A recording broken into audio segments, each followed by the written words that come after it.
साधक बाबा जी की माता उमा देवी और पिता शंभुदेव मिश्र जी दक्षिण भारत के थे। साधक बाबा ने बचपन में ही घर छोड़कर साधु संतों से शिक्षा प्राप्त की थी और उन्होंने ज्योतिष द्वारका पीठाधीश्वर शंकराचार्य जी से मंत्र दीक्षा प्राप्त की थी। साधक बाबा जीवन भर तीर्थ स्थानों की यात्रा करते हुए तीर्थ स्थानों में ही रहे। साधक बाबा जब 1 वर्ष के लिए जंगल में साधना कर रहे थे, हम उनके पास जाते रहते थे। साधक बाबा जी जो कुछ भी बताते थे वो हम लिख लेते थे और हम साधक बाबा जी की बताई हुई बातें ही सबको बताते हैं। जब साधक बाबा जी से मुझे सिद्ध यंत्र प्राप्त हुआ तो उनके बताए अनुसार ही हम 1-1 महीने तक प्रतिदिन सिर्फ 1 बार ही स्वल्पाहार लेते हुए हमेशा यंत्र की तंत्रोक्त साधना करते रहते थे। शरीर बहुत दुर्बल हो जाता था पर साधना से बहुत शक्ति ऊर्जा मिलती थी।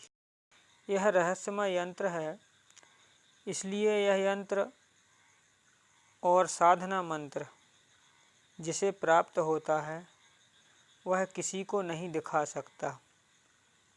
इसलिए यंत्र अदृश्य विधि से बनाकर पूजा साधना होती है। अपनी समस्याओं के निवारण की अर्जी लगाने के लिए यंत्र की ओर देखते हुए भगवान गणेश, सूर्यदेव, विष्णु जी, शिव जी, माँ आदि पराशक्ति से अपनी समस्या निवारण के लिए प्रार्थना करें और समस्या निवारण होने तक साधना स्थल या अपने घर में प्रतिदिन श्री आदि शक्ति विष्णु शिव सूर्य गणेशेभ्यो नमः मंत्र का यथाशक्ति जप करें।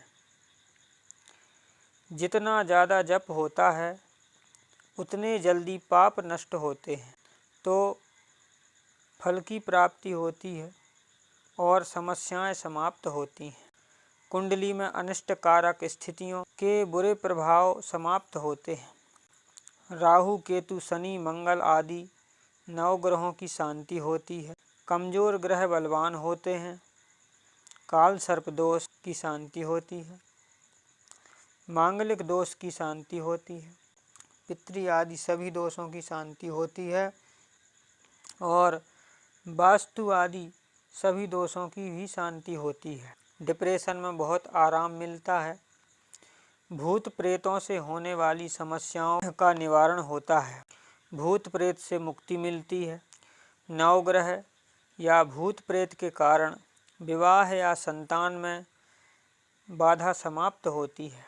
जीवन में हर महीने साधना से सभी पाप नष्ट हो जाते हैं तो मोक्ष की प्राप्ति भी होती है। पर जो लोग किसी के साथ कुछ भी अन्याय या व्यभिचार भ्रष्टाचार करते हैं तो उनका पूजा पाठ जप तप साधना भगवान कभी स्वीकार नहीं करते।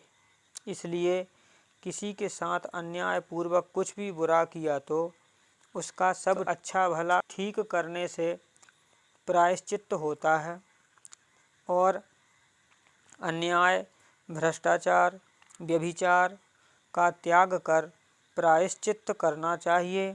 प्रायश्चित्त करने के बाद ही सभी पूजा पाठ जप तप साधना का फल प्राप्त होता है। पर साधना में बिना दीक्षा के विशेष मंत्रों का जप नहीं करना चाहिए।